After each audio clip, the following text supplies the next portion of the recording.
not going to stop. Right. And this person stopped going to those meetings.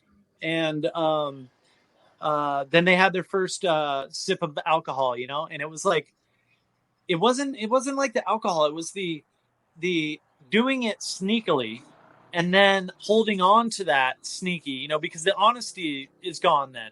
Right. Once the honesty is gone, there's really nothing, and especially in business. Once the honesty is gone, there's nothing. There's nothing there. So there was a first relapse, and it wasn't like, a relapse you might have heard of, like, oh, they went crazy and drove their car off a cliff and stuff. It was just, went and drank vodka in the middle of the day at a liquor store, and then held on to that for 3 or 4 days, and then told me. And then it was like, okay, that's hard to deal with, but I accept it because that's what I do, and I'm willing to do whatever it takes to make it better. So then started up meetings again, and then we were sober for a while, and had the kids and stuff. And then the next time happened, and it was like, man, it's just like, I don't know what it is that I'm doing, that it's working for me to stay sober, right, and that it's not working for you, or maybe you're not doing what I'm doing. I learned a lot about controlling my attitude. It's like what I put into my mind physically, what I eat and what I hear and what I look at has complete control on me, on how I see the world. Exactly. If I watch movies, that movie is programming me to see the world that way. And then my attitude, I see the world that way. If I see the world as a positive place, I will act positively. I see it negative, I act negatively. So TV was a big thing that I didn't do. Mm-hmm. I did with the kids, but I really didn't. I haven't watched TV in 2 years almost. It's or movies or anything, because I don't want that programming. So I was trying to identify, what is it that we're doing differently? Because we have 3 kids, we have a life, we got to, stick this thing out. And then the third time, it was another relapse, and it was a much harder one for me to take because it had been going on for months. And I came to a point where I was like, I can't live with somebody that uses drugs and alcohol in my house. I can't do it. It's too close. It's too hard for your own sobriety. It is. It was, and the sobriety was everything to me, because that's what made me honest. Right. I think, because when I was drinking, I wasn't very honest. I would stretch the truth to the max. We'd call it the Lewis factor. That's when you can, turn 7 into 10 and that sort of thing. So I'm very, very cautious to exaggerate now. And I find alcohol or any substance at all can influence me to exaggerate, and that'll lead to a lie and dishonesty and self-centered and self-pity, and I'll drink probably. And then it's just more rocks in your backpack. Totally. And I'm rock free right now. I got a backpack with less than 100 items. Yeah. So Valentine's 14, I know it's a long story to get there, but if I'm going to share it, I'm going to share as much of it as I can. Of course. To put it out there. So I knew that there was a problem, and I found things that were like way too sketchy for me, because I saw what I saw, and I was in the bathroom and I was looking for toilet paper, and I pull up in the bottom drawer and I saw stuff that reminded me of my past a lot. And right away my brain was like, that's what I do. I pick that stuff up and I do it because I'm a drug addict and alcoholic, and that's what I do for my life. So right. I was like, I was scared of it. It was like, I can't have that near me. It had power. It still had power. Yeah. So by the grace of God, literally, there go I. It's like I would do the same. So at that point, I call, and I didn't know what to do. So I call like guys that had been sober for a while. They're like, get the kids and get out of the house. I didn't listen to that advice. I called family members, and it was like, all right, we'll get her to rehab, and we'll make it work. I'll figure out a way to make money here in Nicaragua. We'll get the kids to grandma's house. We'll get her to a rehab, and that's the best thing I can think of. So that was the idea. And I had a document that had to be signed for the children leaving to the United States, and they left on Valentine's Day, which is typical. Like, it's absolute. Like, if you're an alcoholic or drug addict or selfish person, you're like trying to magnify anything. Right. Like, I'm not a special guy. I'm just a regular guy, man. I got no special sauce. I promise you. But as an alcoholic, I would make everything active. I would make everything bigger. Try and make everything as big as possible. So the kids are leaving on Valentine's Day. They're 3 daughters. It's a very special day to me. So they leave, and I sign this paper. It's in Spanish and English, but it's like 5 pages long. I read it the best I can. And it's like, okay, kids are going with Erin and her mom to Canada or to the United States. Fine, sign, and I'm still shaken about like what's going on. I don't know anything. And I had gotten a job consulting for a hotel where I had a 3-bedroom bungalow and a 1-bedroom apartment as part of the deal. And I was doing system and process and franchising for them. And the idea was they were going to go home with grandma, and 3 months later, after rehab, they would return, and the kids and I would live in this bungalow. At least this is what I believed. Right. I felt, and maybe I didn't do a good enough job of listening. I'm not the best listener. And then my wife would live in the apartment by herself. But I mean, it's like 2 doors away, while we, regained whatever we could. And then they left. And then it turned out that it was more, they have custody of the kids for 2 years. And I'm in Nicaragua. So not that it's a poor me story, but I saw it as an opportunity to be like, oh shit, this is real rock bottom. Right. Like, I got an expired visa. I'm in Nicaragua. I got a job online that I don't really have with this hotel, and the hotel lets me go too. They're like, you know what? We're not going to do this consulting thing anymore. COVID sucks. Nothing's going to work right now. It's on hold. So I'm like, damn, I don't have a place to live. I got an expired visa. I don't have a credit card or a debit card or a bank anymore, let alone any money in there. And that's it. What do I do now? So I had a car at the time, and I had a motorcycle, the nanny's motorcycle. So I loaded up the car with all the kids' stuff that they left behind. So much stuff. It was crazy.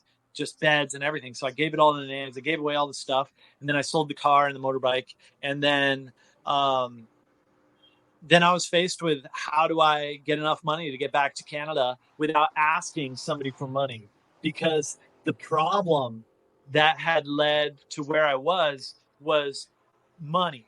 Everybody would fix Tony's problems with more money. Here's more money. Here's more money. And the reality that I wanted to see was, well, can I make it in life? Like, am I a bird that gets kicked out of the nest, and do I fly? Right. Or do I smack on the ground? And I never got kicked out of the nest, kind of. So I saw it as my opportunity to see if I could make it. And I mean, I was homeless for one night, and then I got a job as a cuidador with a wonderful person that allowed me to.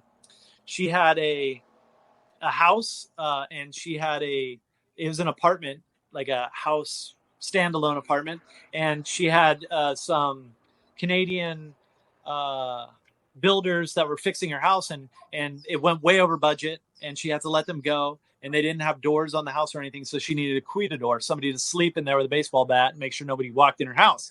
So I'll do it. So she had me doing that, and she gave me 500 cords a day, which is about $14.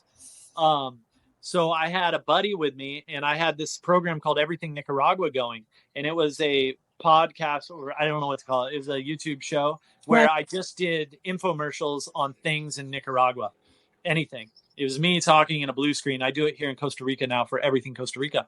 So I wanted to keep that going. So I paid Alex, this Nicaraguan guy, to keep that show going while I was the cuidador. And then I had enough to eat. So that was like, I could eat for $2.50 a meal. So I needed about $7.50 a day to eat. And as long as I got to sleep on this, it was a mattress that was still in a plastic sheet. So it really sucked. It was so hot. It was so hot. Sure it was. Yeah, sticky hot. But I was sleeping on that mattress and being the cuidador.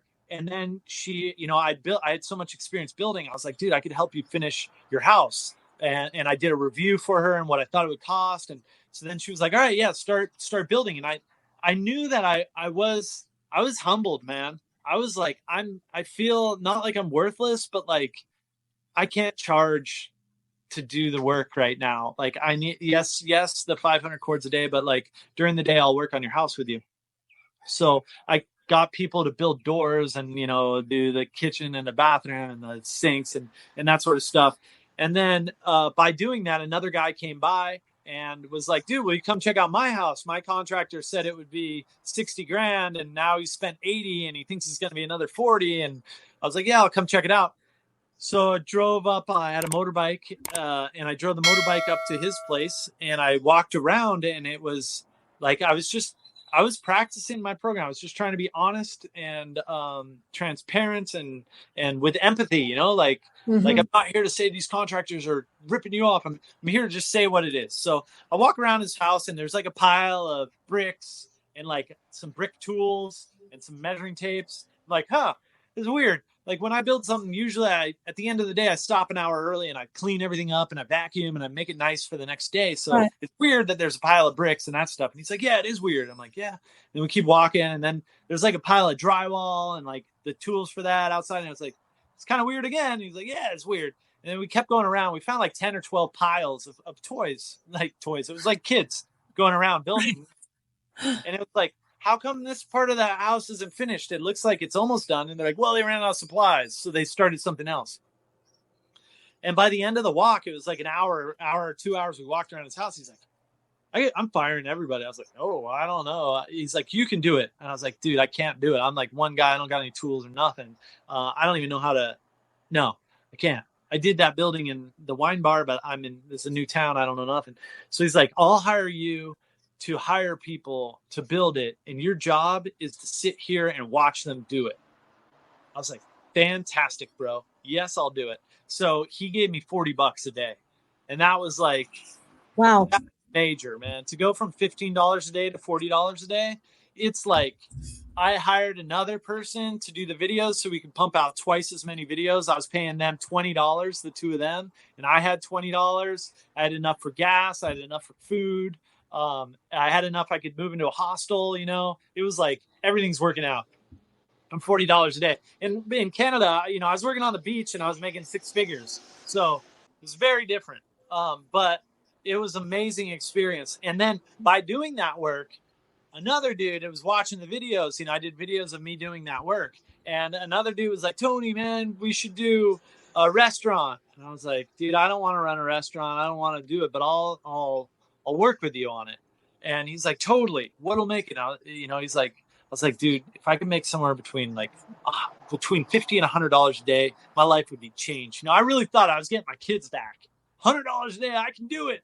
And so he wound up giving me $70 a day. And that, I felt like a king. You know, I could eat whatever I wanted.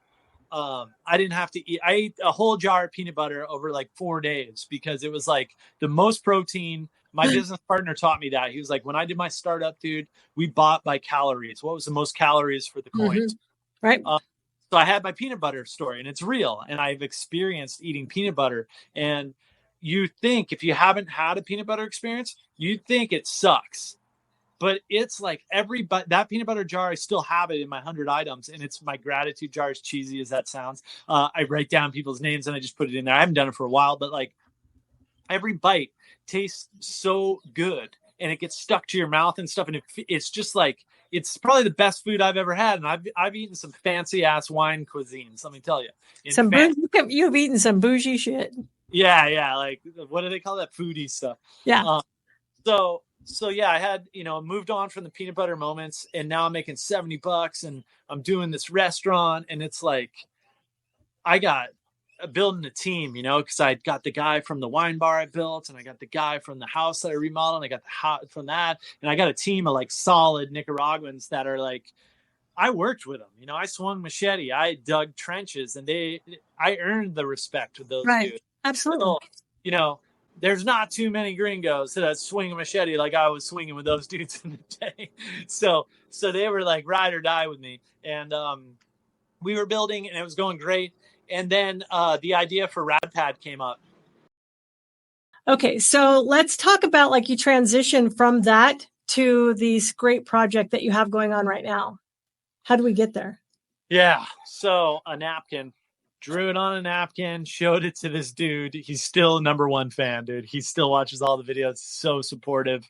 He's an amazing dude. But I was in a coffee shop in San Juan del Sur. That's in Nicaragua. It's kind of the expat capital of Nicaragua. And I was with Alicia, this girl that was doing videos with me at the time. And I was like kind of bummed. You know, I was like, yeah, we're doing the videos, it's working, but I don't see a big picture. I don't see $100, $70 a day getting my kids. I don't see getting a house, paying for school, like being the dad I want to be. I don't see it working out, man. I don't know what to do. So she's like, that guy over there, she goes, oh yeah, da da da, yeah, my friend, he's making RadPads. They're like these cool houses. I was like, no. And so he came over, sat down, and he's like, so had you made one already? No, I had a drawings. You had the napkin. Yeah, idea. Well, I made the drawing in front of this dude. So I told, Alicia, I talk about it all the time. We got to figure out a way to make houses faster out of readily available material, use shade to make blah, blah, blah. The pillars of RadPad, which started a long time before the actual RadPad was built. And so dude comes, sits down, and I like draw it out. He's like, that's awesome, man. I want one. And I was like, really? He's like, yeah, this is how it should be, blah, blah, blah. I was like, cool. And then I downloaded LivePlan because I was on the Central Okanagan Economic Development Commission for British Columbia, where I was on the board where I did business plan reviews for agritourism, people that were coming in to build wineries in British Columbia from other countries like China or the States or whatever.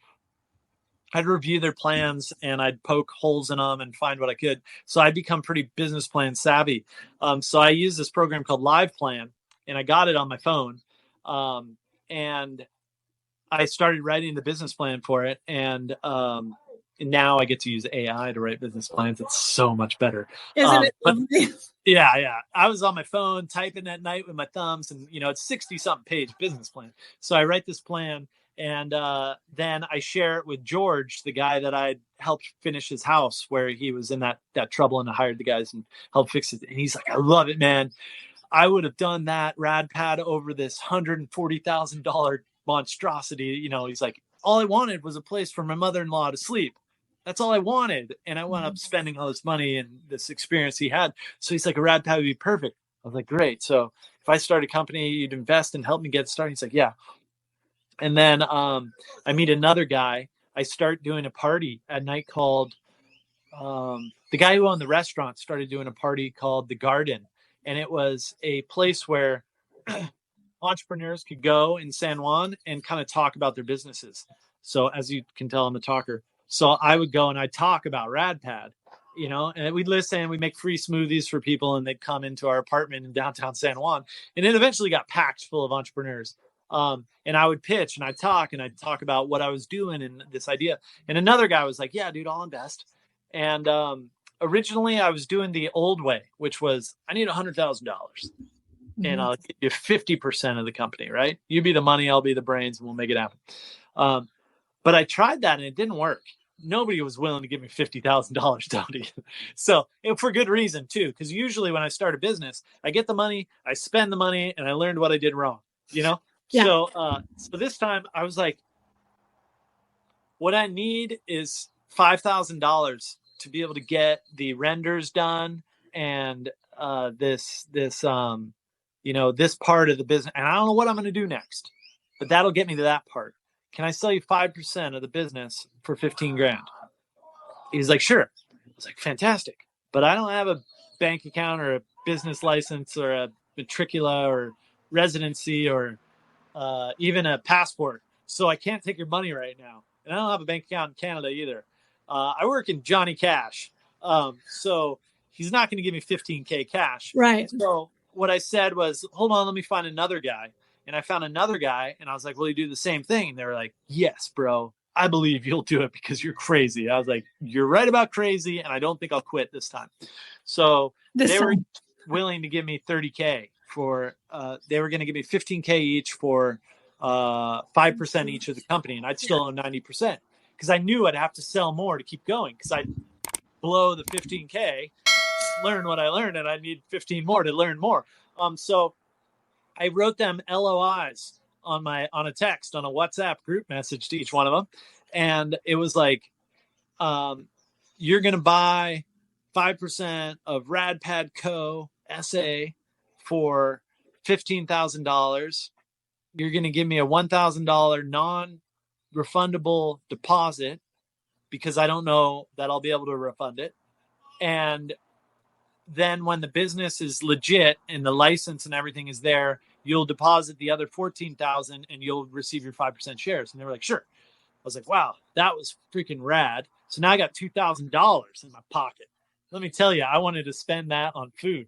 But I walked over to the lawyer and I said, lawyer lady, would you please set me up an SA, get me a matricula, get me a business license and a bank account?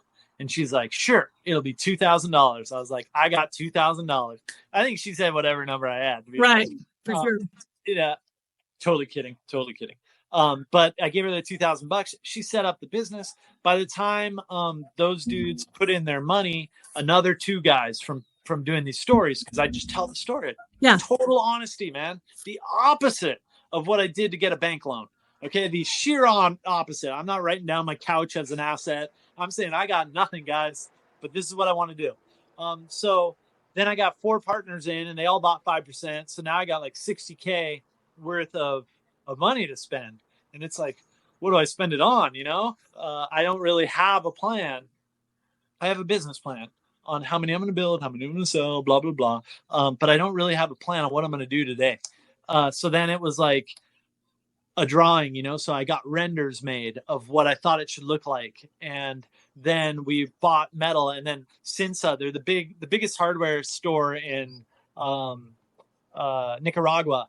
They were like, I met her at the beach, one of the daughters of the owner of Cinsa, this big, huge hardware store. And I told her my story, and she's like, dude, you can have warehouse space for free at Cinsa. So she gave me this huge warehouse at Cinsa where all the expats go. And I was like, damn, let's build a RadPad in this thing. So we built the first one. And so quickly I learned that it wasn't going to work like it had worked for me in building wineries, where I did a render, I did the drawings, and I gave them to a welder and they built it. And then I gave it to the plumber, the electrician, that, all those. Right. I gave it to the welders. I went through 6 welders in a matter of 2 weeks because they would weld, and I'd look at it and I'd be like, dude, it's an inch short, like you can't be an inch short. It has to be the same. That's how the system works, is that everything's the same. So we went through like 6 welders, and then we were like, we got to learn how to weld. So then we started learning how to weld. And now Gabriel, one of my partners, is like master welder. So that's how it all began. People just started like giving resources to the project. And after we built a huge circus tent in the middle of the parking lot. It was gigantic. It was like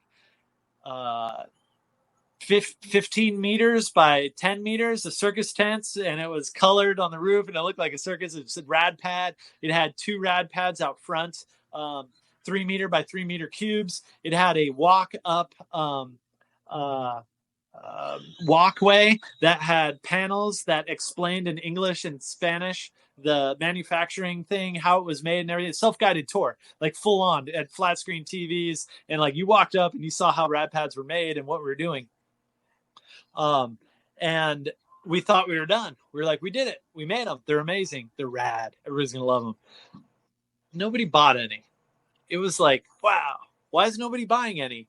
And we quickly realized that the building of the house wasn't the biggest problem.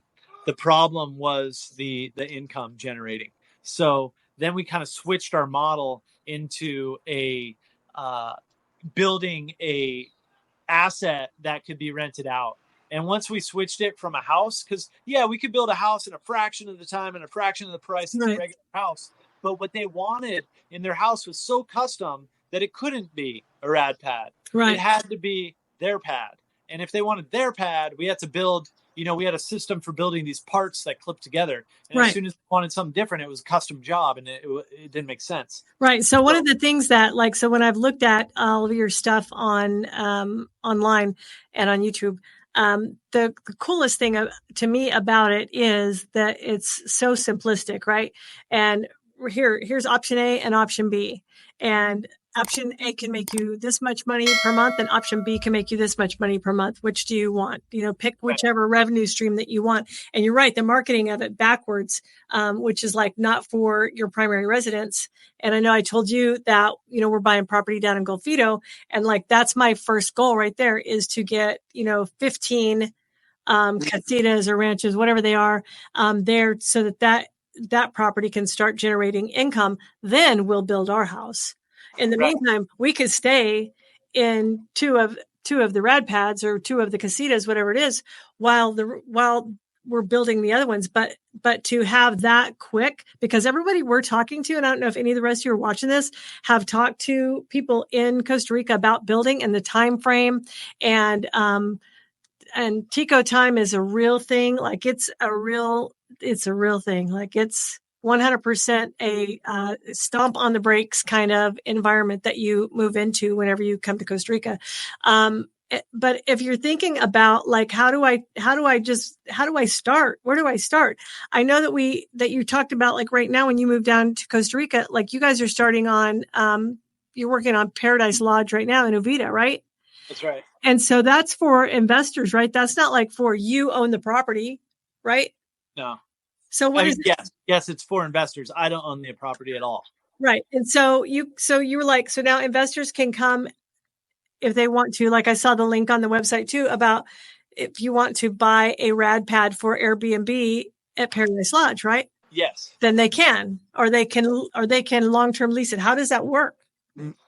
Well, the best way to explain that option. So the first option is, well, first, we were building homes, and that's a very emotional thing. Like, I want a home in Costa Rica, and And it was like, I don't want to be that guy, because I need you to pay me a lot of money to be that guy, because I can only be your guy. I'm going to spend 9 months with you, so I can maybe get 2 houses a year.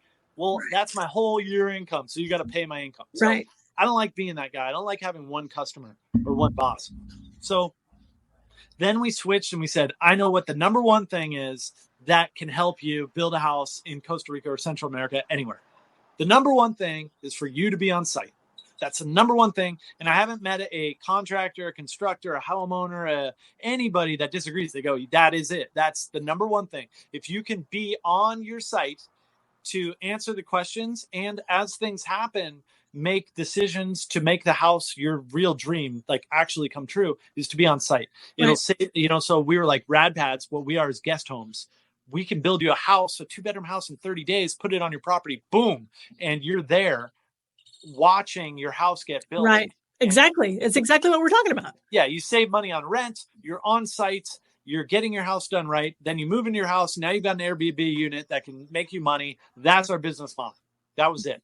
Exactly. And the cool thing is if you guys haven't, just go out and find, like, I'll put the links in the show notes, but you have to watch these videos, because it's so, I don't know, like, where this, components or this modular style, like, came into your brain, but it's ingenious, because it literally is like, what do you want this space, and this space to look like? Do you want this glass and this screen and this part to be closed in? How do you want this to look? But you have these 3 spaces. That's your decision. And then what do you want? Do you want the 3x5 or do you want the 4x10? That's it. Those are your options. And do you want recyclable material here and here, or do you want X material here and here? Like, it's so simple that an idiot could figure it out. We really wanted to make it simple enough so that I could figure it out. So yeah, the thing that really makes it different is that every part of it is the same size. So every cube, if you were to look at one little of those cubes, it's like, say, 1 meter by 1 meter. Every single cube, if it's 3-4 meters tall, it's 4 cubes. If it's 4 meters wide, it's 4 wide. Right. And once it's constructed, then what goes in those cubes is the same. Doesn't bother me. I don't care. We got a jig. We can put wood in there. We can put plastic in there. We can put a window in there. You can put a mirror in there. You can put in a piece of wood in there. I don't care what you put in there, but it's all the same. So you get the economies of scale and the speed. That's the biggest thing. Once somebody changes something to 1.5 meters or something, it's like, well, now it's a custom hat. It's totally different. Yeah. We're working in cubes. Yeah. And the production part of that has got to be what is like, so so predictable for you, right? So now you can scale because the predictability is like, I've got to make this many of these segments. That's how many I need to make. And then the rest of it is all just filling orders. Put this in that place, put this in that place. How do you want it? Correct. Yeah. So we basically, willingness is a big topic that I use with my team, with my company. Is like, all you have to do is honestly be willing to do whatever it is, and no matter how much it sucks. As soon as you're willing, the secret is you won't have to do it. Right. 9 times out of 10, as soon as you're willing to, like, I got to walk 30 minutes down to Paradise, right? Because I got a backpack and nothing else right now. And as soon as I'm willing, all right, I'm going to do it. It's 30 minutes. It's hot. The first couple days, no problem. But it's been 2 weeks now. It's like, I don't want it. As soon as, like, I'm going to do it, I walk, a car pulls over, picks me up. Yeah. Every time, So, like, as soon as you're willing to do it. So with our building process, you can see, like, if there are some guys down the street and they're building a metal house, right? They're like pouring cement, then they're like putting up walls and all that. And you see me, I'm building a saw. I'm building a jig. I'm building a saw for the panels. I'm building a panel jig. I'm not building a house. You're not seeing a house at all get built. So you're driving by and go, like, what the hell's Tony doing? And look at this guy. This guy's got his house all together. It's all done. But then as soon as I'm done building the machines I need, it's like 6 days and I'm done with the house. Like, it's over. Game over. So do you do the assembly as well? Like, do you have a team, not you personally, but do you have a team that comes in? So let's say that I wanted to build 5 of the 3x5s, right? I wanted to build 5 of them. Here's where they're going to be. What do you need from me as a landowner to have you ready to go? Right. So the process goes like this. I build my machines for making the house, right? I have 2 setups in Nicaragua, one in the north, one in the south. And now I have one here in Uvita. It's very mobile, fits in the back of a truck, and boom, boom, boom, we've got everything we need. And it basically cuts the pieces the right length, and it welds them together at the right spaces, and we can just crank out houses. So now that we have our machines made, what we do is we say, yeah, you'd like to buy them. These are your 2 options. You can have the big house or the small house, right? And we will do a complete job for you, right? But the thing with the RadPad is we manufacture the frame of the house. That's our gig, right? So we buy our metal, our partner Paramax, we get the metal, we put it in the shapes that we need, and we do the flooring, and we do the wall panels, and we do the roof and the ceiling.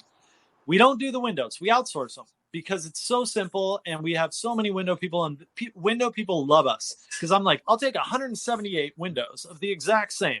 They're like, what? I'm like, yes, sir. And then I'll be back next week for another 178. So they build a jig and they build the windows. So when it comes to plumbing, electrics, customizing your cabinets and your counters and your kitchen and your sinks and your bathroom and shower and bed and furniture and all that, yes, I'll definitely do that for you. I have lots of experience doing that. But it's not the magic of what I do. What I do is the frame and put the people together. So we have one price, say it's a 3x5, which is our hotel unit. So that's a bedroom and a bathroom, shower, toilet, sink, right? Mm-hmm. Full house. We do the full house, the walls, the windows, the doors, the panels, the floor, the roof, the ceiling, the whole thing. It's safe from the elements. Foundation, it's set up, is $20,000, right? Mm-hmm. And then if you want it completely done, sure, we do it for $30,000, right? So it's $10,000. But it's because I'm calling the toilet guy, I'm calling the electrician guy, I'm calling the fan guy. I'm not doing any of it. So it's far better if you have the time to do it, for the owner to make those emotional decisions themselves. Right. Because for me, I'm going to buy the most economical, most worry-free, most Airbnb going to work every single time sink. And you may want a stainless steel one with a sideways turn. And I'm like, well, statistically, it works better to do it this way. It'll last longer. So that's the one I would choose. Right. So when RadPad does it, we give you a indestructible asset that will generate cash forever. And that'd be $30,000. Or I'll build it for you for $20,000 and you do the inside. The same thing goes with the big one. We do the big one for $30,000 for the whole thing. It's complete, done, 2-bedroom house, just like the other one. but you have to buy your bed and your sink and your toilet and all that stuff, or we'll do it for 50,000. So for you, can you get all that stuff for 20 grand? I'm pretty sure you can do it for 20 grand, get everything you need for the inside of the house. So yeah, I'll do it for you, but it's probably more economic for you to do it. Right. Interesting. Yeah. So those are two options. The concept is just like so amazing. Like I've been excited ever since like you talked to me. So we're looking at, so my husband and I, like I sent him the website, we're sitting on the couch last night. And so, one of the problems that like we would probably have, and, you've probably already encountered and addressed somewhere else, is that like the property that we've bought, although the big part where we will eventually build our home is elevated and has an ocean view, then the ocean being on this side, and then the rest of the property dips down into a little valley right here and has jungle view down there. And so then there's a big crevasse in the middle. So we would build our cabinas like around this big valley that goes through the property right there. And I don't know that, and we'll find out, like I probably won't be at the property until April. And I don't know that, even though that property sits at 1,000 foot elevation, I don't know if the way that the property is aligned right there, if there are like some natural breezes that come through there because of the way that where it would sit on there. And so, because we were looking at, all of the airflow and everything that was ideal in your videos, like we're doing this for airflow and that for airflow. And I don't know that if back there we're going to get that much airflow coming because of the way that it sits on the property. I've got the topography on it already, but and if not, then that may be something where we have to go, okay, we're going to have to go all glass, maybe with slide windows instead of the louvered ones, and then maybe have to put small AC units, Yeah, absolutely. AC is no problem. Like we did, AC is not, it's no problem. You can do AC. What we found though, is that there is a very inexpensive fix. It's a solar panel that works directly to a ceiling fan. It's a battery system. The battery lasts like 12 hours. That's all. But it makes it so that the ceiling fan never ever stops. Nice. So it never stops, and it doesn't have to drain your electricity bill or anything. So that's kind of the airflow in a worst case scenario that I've found that'll work. The biggest lifestyle changes that I've made, and I've kind of bounced back from them, is not eating packaged food. Mm-hmm. That was the biggest expense, was packaged food, and then also not using air conditioning or hot water. So I guess it's three things, and they were hard for me to give up. Like I used to like to fall asleep in a hot shower. So switching, I found after a period of time, it's like I don't miss it. Right, you acclimate to it. I'm just thinking about like for visitors, for B&B, people coming in Airbnb. I would put one in it anyways, and even have a breaker where you charge more if they want air conditioning. Right. But like, because I'm working at Paradise Lodge here, right? And we put it in the gnarliest spot possible. That was the deal. It was like, we'll do it here and we'll show it and it'll be rad, but I want it on the cliff. And I want the craziest columns you've ever seen so that it's floating in the jungle and it's all glass and there's going to be a walkway, a bridge to it. It's going to be nuts. And I want to get out of there learning how to build in an earthquake zone stilts in the middle of the jungle. So we put it there. Now, there are 4 new, beautiful 1-bedroom apartments that they built at Paradise Lodge. State of the art, super nice. They look European inside. They're just like really beautiful apartments. Now, what happens is people go there and they turn the air conditioning on and they leave it on all day while they're gone. Right. It's running all day, all the time, because there's this entitlement feeling that it's like, I paid for it, so I'm going to use it. And I want to walk in and be comfortable the second I walk in. Totally. So I think with the RadPad, my suggestion on maximizing your return would be to say, absolutely, let me switch the breaker for an additional $20 per day. Right. Absolutely. Absolutely.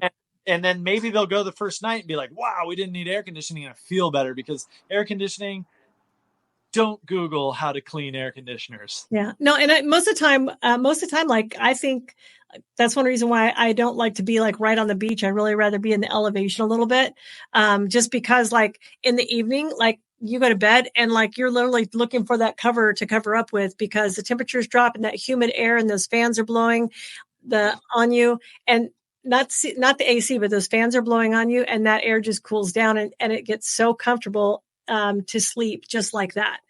Absolutely. I'm cold. I have a sheets and a fan, and 3-4 o'clock in the morning I got to turn my fan off. Right, exactly, or throw a blanket on one. Yeah. Well, Tony, what do you want people to know? Like they want to find you. Obviously, your website is right there underneath you at radpad.com. Yeah. And the YouTube channel is linked on your website as well. Yep. And what is that turn time like? So let's say that someone's going, I would really like to have one. How backed up are you right now? Right now, we're really cherry picking. So when somebody's building multiple, they get the priority in the list because it's so efficient when we go in, because we're working with a ground crew right now, right? And they're Ticos and they work hard and they're really nice people. And they were like 3 days and done. We're like, sweet. That means we start now and we'll be ready. It's been like 9 days, and we're done. And we're like, it's so challenging for me and Gabriel because we came down here from Nicaragua with just a backpack each solely to work. It's like, our next build is in Uvita and we have to wait for the festival to be over. So we're starting on the 13th down there. So when you have multiple, like what we're doing now at Paradise Lodges, well, let's get the next foundation started now. Just keep them going. And we'll sell the investment as we go. So the investment that we found that works really well is for people with cash. So this is not for people like me trying to earn their cash. It's like for people that actually have cash at the end of, they've been more service, to others, and they've been returned a lot of cash cash, and it's going to sit in a bank account and it's dwindling. So those are the type of people that we've been able to help a little bit. So what they do is they take that cash and they say, Tony, you can get rid of 15K for me in an investment. I say, yeah. Say 20K gets you a RadPad. You buy it, right? Or you buy the investment, and I'll give you 40% of what it earns at this resort. And here's the statistics on the resort. It's been 80% occupancy for 4 months a year, lower on the other months. But, so it averages around 30% occupancy throughout the year if you were to average it, right? Right. So about 100 days a year, it's booked. Statistically, we can go back from 2014 and look at the numbers. And I share that with the investor. They say, okay, cool. It's about 30% occupancy. I think that's a good guesstimate. And look at all these other RadPad type things in the neighborhood. They rent for $70 to $90 a night. I think this is super extra rad. I bet we can get $75 a night. They say, okay, I agree with that. And it's $20,000 investment. You're going to get your 40% of whatever I rent it for minus the customer acquisition cost. So that's something that really needs to be discussed when somebody's going to do an investment. Customer acquisition in short-term rental can be quite a bit. Mm-hmm. Airbnb or booking.com can take sometimes 20% of that nightly fee. So that is subtracted before they get to do their ROI calculation. So when they look at that, they go, well, that's good, but how do I get out of the investment? So I give you, Tony, the $20,000, and you're giving me 40% of the revenue, and we think it's booking out 30% of the time, and you're booking it for $75 a night minus the acquisition cost. My ROI is freaking rad. I'm making 20% ROI yearly. But how do I get out of it? The way you get out of it is that RadPad me, I get to buy the investment from the investor whenever I want at the cost that they bought it plus 10%. Nice. So if they buy it today and we go for 2 years and they're making their ROI for 2 years, and then I say, man, it'd be stupid of me now. It would be bad for the company for me not to buy that asset now because it's time for me to earn that ROI. Even if I buy it 2 months, a year in, I say, you know what, RadPad is really going to buy that asset. I may have another one for the guy or several other ones in different locations, but I want that one now. RadPad does. They still get 10% on their money.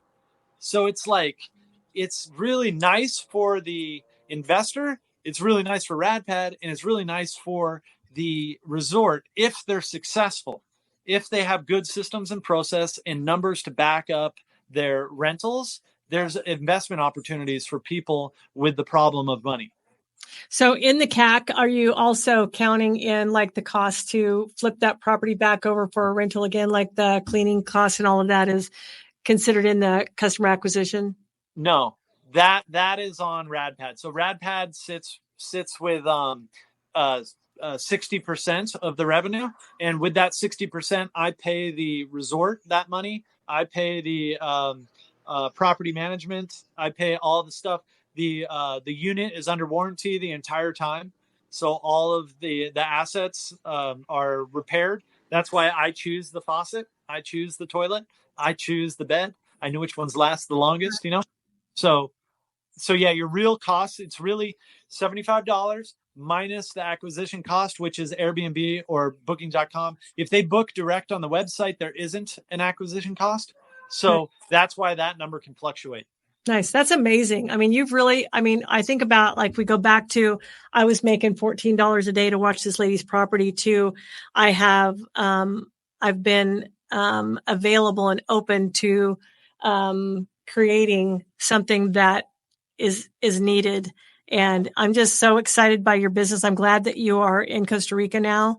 I think there's like so much opportunity down there for you to capitalize on, and it's something that's needed. I mean, I can tell you that, as we're going through this process, the opportunity, just like some of your friends, the opportunities to get business raped is just so prevalent, and not just here. Like it happens in the US, it happens in Canada, it happens everywhere. I mean, I built this 10,000 square foot building that I run my business out of in the US, and went through 2 contractors that screwed me over before I got the third one, who mostly finished it and at least left it at a point where we could finish it ourselves. So like it's not something that's just a Central America problem. It's a humanity problem. It's sometimes just shitty humans. And so, it just is like, and you know what? I don't even get mad at them because, I would hate to have their karma. So, wah wah for you, because someday you'll have to pay that bill. That bill of shit that you just racked up belongs to you. It doesn't belong to me. And so I love that you have a solution that, make someone like me feel at ease about like, these are the things I need to do. Like when we come down in April to look at the property, one of the things like that we're like having to consider, like, okay, what architecture do we need? Do we have to meet with an architect? Do we, do I have what, all of the things that I need to do before I can even pop a piece of property, pop abode here somewhere. And, Franz, which is Beverly's fiance, I was looking, he's like, man, it would just be easier to do container homes. And I'm like, ugh. And so there's a company that's over on the other side of the country. It's over north of San Jose, and they do them like they'll deliver one fully set up for you, but they're so stupid expensive, and they're just ugly and small, and they're not interesting to even look at. And I'm like, I don't want to do that. I don't want to have to worry about that. And my sons are both union electricians. And so they're 100% on board coming down, running the electric for everything. They'll come down. We're going to have to run off solar anyways. And so they know that they're going to come in, and that's part of their inheritance anyways. And so they have to come and work for that. That's just real life, man. That's the kind of mom I am. Like, you want to be part of this? Okay, we're going to have a work day. Everybody show up. Don't bring your swimsuits. Bring your muck boots. Bring whatever, because we're all going to be working. Yeah. So like you bringing something to the table and going, okay, but you need to finish this stuff out. None of that worries any of us. Like we're all like, that's not a problem at all. But I love your solution, and I love how your brain went and went, how can I systemize this? How can I make this duplicatable over and over and over and over again? And you're right. Take the emotion out of it, right? It's a place to sleep. It's a place to call your own. They are cool looking anyways. If you want to see like go in the link down below and go and look at them. They are cool looking. I love that you were conscious about using aluminum, right? So it doesn't have the same weather problems that other metal may have, and that you're using recyclable materials. That makes all of us happy that you can use recycled plastic as part of this project as well. There's so many great things that you've added to this, that you have found the suppliers and the vendors to bring to the table. But your journey is what has just been fascinating to me, and I've loved to hear every bit of it. If there was one thing that you could say about moving to Central America that you were pleasantly surprised about, like you thought it would be one way and it kind of surprised you because it turned out to be even better than you would have thought it could be, what would that thing be? Oh my gosh, you give me all goosebumps and I get all teary-eyed now. That's that's the reward. The reward was, I thought I was going to come down here and change it.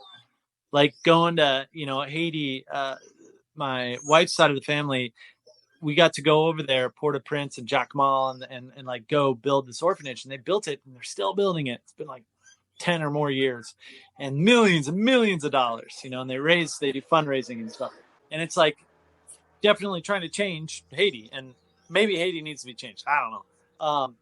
But I came here with that same kind of attitude. Like, I'm going to help these people, Right.